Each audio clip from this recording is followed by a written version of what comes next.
Mix Season 2 is one of the under-the-radar anime releasing this season, but I'm not going to watch it. It's a relic of one of the great mangaka of all time, Adachi Mitsuru, who is the topic of this video.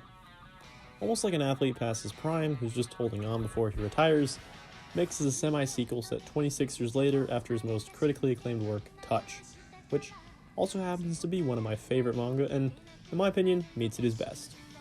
Touch is about twin brothers Tatsuya and Kazuya, and of course the girl next door, Minami.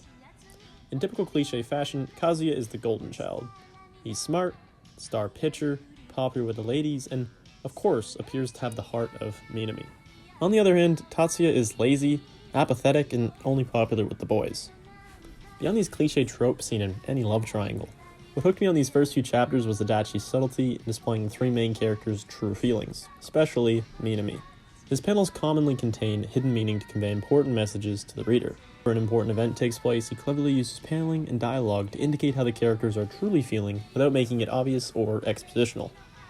Let's take a look at Chapter 2 with interactions between both Minami and Kazuya, and Minami and Tatsuya respectively. In this panel, when Minami's father suggests jokingly they'll get married in the future, she fires back saying, "Don't say such weird things early in the morning." After Kazuya leaves, she looks shocked when her father is already talking about giving her away to Kazuya in marriage. The page then cuts to a shot of a sleeping Tatsuya, subtly indicating that Minami had been thinking about Tatsuya during that exchange. Later in the chapter, when Minami approaches Tatsuya on the roof, the topic of marriage comes up once again, and this time she calls Tatsuya, or Tachan, a weird guy, but pauses quickly and goes back on what she said. The juxtaposition of these two pages, specifically when calling the separate twins weird, hints that Minami might not totally be sold on Katsuya, and her feelings might extend towards the other brother as well. Subtleties like this are loaded throughout Adachi's manga, often going unnoticed until your second or even third read-through. Heck, I didn't even catch this until I was rereading Touch to make this video. Often the best examples of this are in his panels without any dialogue. My favorite, of course, is in Chapter 10 of Cross Game, the only manga of Adachi's to be published in English. You might see it at your local Indigo or bookstore. Most of this chapter is dialogue-free, and he lets the characters' actions speak for themselves. Especially the main characters Ko and Alba, whose reactions mirror each other perfectly. A subtle call to the constant parallels and similarities between the two throughout the manga, which is the big driving factor of their relationship. Even comedic moments like these pages a few chapters later. Right after Alba puts the rag on Ko in the photo, a dirty rag from Senda falls right on Ko's face. It's almost like a match cut in film, but used in a manga instead. It's a commonplace in how Mitsuru sets up his plot in comedy, and I think it's brilliant. On the topic of comedy, one of the most unique and, albeit weird parts of his manga are the constant fourth wall breaks and self-deprecation. Now, fourth wall breaks aren't too uncommon in manga, but in this case they're a little strange. They become more frequent in his newer manga such as Cross Game and H2. I say new, but they came out in the 2000s and late 90s, which really goes to show how long he's been writing for. He's constantly calling himself out for being lazy, and even make continuous jokes about his editor being overweight, which I don't really understand. I guess it's a joke between the two of them. However, most of these fourth wall breaks are self-deprecating, and he's making fun of himself. There's not actually any use in the story, and he's kind of just poking fun at his writing style. He even has his own character, named Adachi Mitsuru, that appears in some of the panels. It's hilarious. These fourth wall breaks don't lessen the strong emotional impact of his stories, though. Typically, in his stories, there will be at least one tragic event, which pushes the characters towards their goal of the Koshin, or nationals in whatever sport he's writing about. Or in the case of one specific manga, it's teased every dozen or so chapters and just never freaking happens. Anyways, gives the story higher emotional stakes than most sports manga, which are always, we have to get to the nationals, and if we don't, our lives are over. Loses the whole baseball is the only thing that matters trope and becomes sort of a baseball relies on everything else to become what matters the most. In his holy trinity of baseball manga, which I think are his best manga, Touch, H2, and Cross Game, this theme is always prevalent at the conclusion of his stories. Now, I don't want to spoil anything, but in a baseball manga you'd imagine it ends on a final game, right? Anyways, while the final match is incredibly important, it's always the underlying emotional value it holds to the characters that takes precedence. Every pitch, swing, and home run contributes directly to the conflict off the field, which is what gives them such high emotional stakes and tension. Outside of the climactic endings, the games as a whole are very unpredictable. Matches you fully expect the protagonist to win end up as a loss, and when you totally expect them to lose, they end up winning.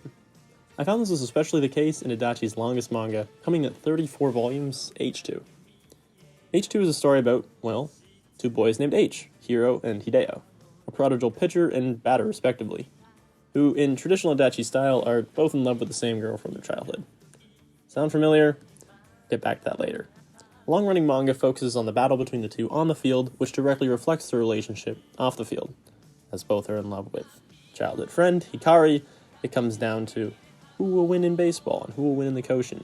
It's really quite interesting. But back to the matches. This is only one of the only sports manga where I'd have audible reactions after finishing a chapter. Almost like watching live sports like playoff Major League Baseball or the World Baseball Classic, which was awesome by the way, but it's not quite the same. Now, under the topic of predictability, the main knock against Adachi is that he's written the same story 10 times, as you might have heard from my Touch and H2 descriptions. All of his main characters look incredibly similar, he uses the same story beats, and the endings are always so abrupt and always feel the same. My argument against this is that when you have a formula that works, why bother changing it? Nobody else can combine slice of life, romance, and the sports genre as eloquently as he can. Nobody else can really do what he does, so why would he bother changing it?